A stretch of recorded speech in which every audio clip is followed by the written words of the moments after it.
welcome back to our channel. If you're new to our channel, I'm Beck and this is Amy. We're sisters and we make videos on this channel and at our blog, cultivatebeauty.com.au. We talk about holistic health, beauty and lifestyle topics. So today we're talking about paleo desserts. So we both follow like a paleo based diet approach. Yeah. So today we're going to be doing 3 desserts that you could make that are a little bit more special. So we have to admit that in general we don't really eat really fancy desserts every night. We usually like to do something like some berries and coconut yogurt or even some really high percentage dark chocolate. So we found when we transitioned to a paleo diet, cutting out all the processed sugar in particular made us like more sensitive to sweet. So on a regular night, maybe just berries or some dark chocolate is enough to get that sweet hit. Today we thought we'd show some more exciting special desserts that you can make on a paleo diet. You can impress your friends.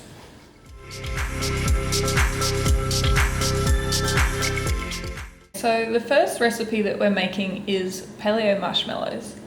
Now these are so much healthier than store-bought marshmallows, which are full of sugar, gluten and other things like preservatives.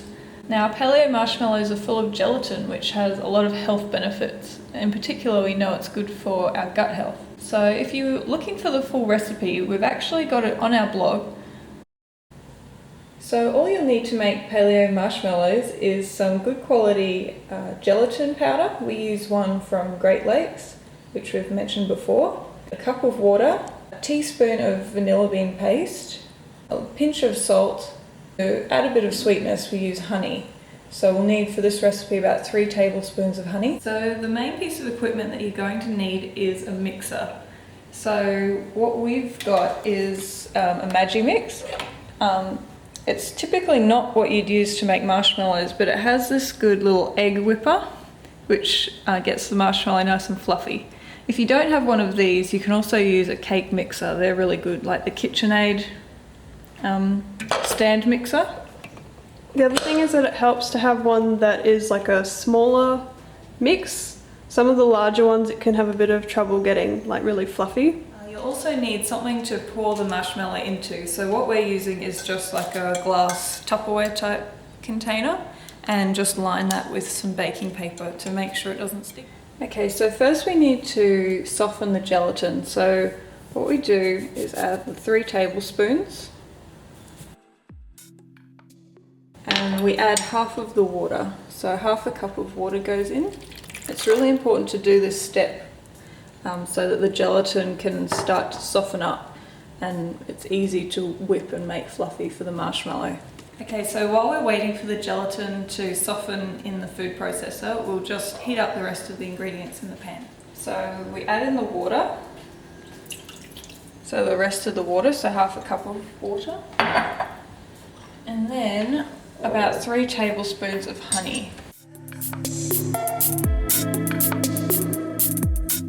So then we just also add half a teaspoon of vanilla paste or vanilla powder if you prefer.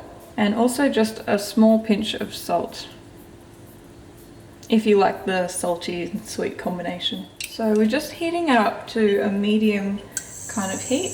We want it to simmer but not to boil like crazy. Okay, now that's about done. So it's just starting to simmer, but it's not boiling like crazy and we're not burning the honey, which is the main thing. I can turn that off. I'm just going to add it to my gelatin.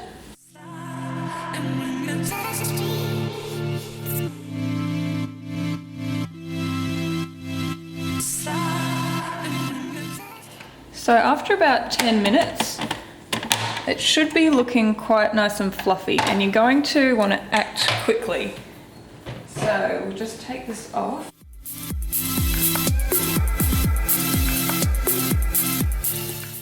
We'll dust over some coconut. We also added some coconut to the base of the dish as well, so we get coconut on both sides. Okay, so we can just set this at room temperature for maybe an hour or 2. until it's time to pull it out of the container and slice them up.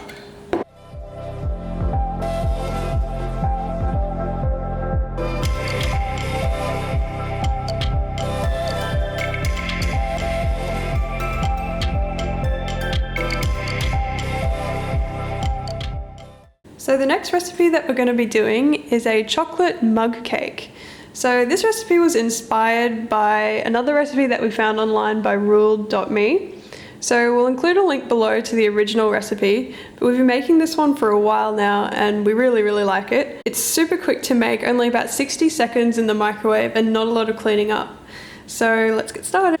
So what you'll need is 2 tablespoons of almond meal, 2 teaspoons of coconut flour, a tablespoon of raw cacao powder, Half a teaspoon of baking powder, half a teaspoon of vanilla paste, and a pinch of sea salt. You'll also need 1 teaspoon of coconut oil, a teaspoon and a half of honey, and 1 free-range egg, preferably pastured or organic.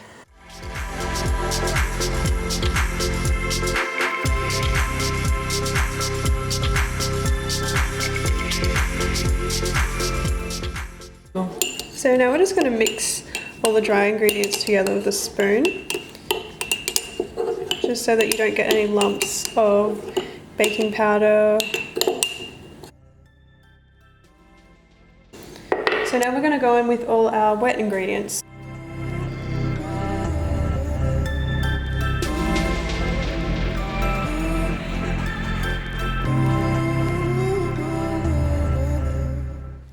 Okay, so now we're just going to mix all of the mixture together. Just making sure to get into all the corners so that you don't get any dry air pockets.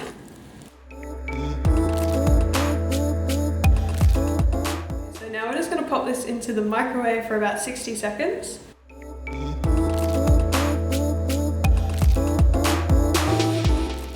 Okay, if you pull it out and you find that it hasn't risen properly, just pop it on for another about 10 seconds and just kind of keep doing it until it looks right.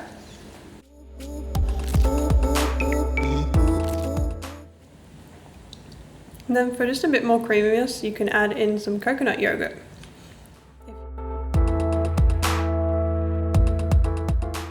Okay, so the final recipe that we're sharing is our guilt-free chocolate mousse. This is another recipe that you can find on our blog. So what's different about this mousse is we're using avocado for the thick texture and a banana for most of the sweetness, although we are using a little bit of honey as well. So to make the Paleo chocolate mousse, what you'll need is 1 avocado, a banana, about 6 tablespoons of raw cacao powder, a tablespoon of honey, 3 tablespoons of coconut cream, half a teaspoon of vanilla paste, a pinch of sea salt, some fresh berries to garnish, and some dark chocolate. So really all you have to do is put everything together in your food processor and blend for about 30 seconds.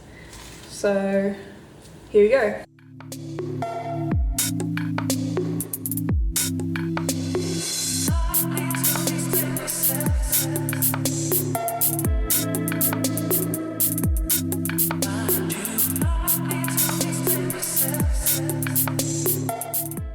Okay, so if you've got any dry parts, just scrape down the edges so they all get incorporated.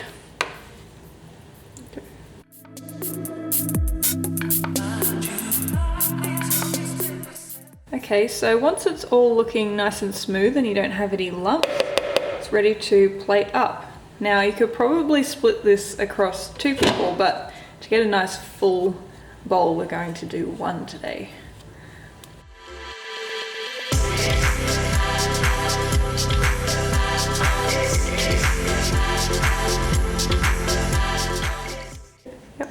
Okay, and to garnish your chocolate mousse, we'll just add some berries and some dark chocolate.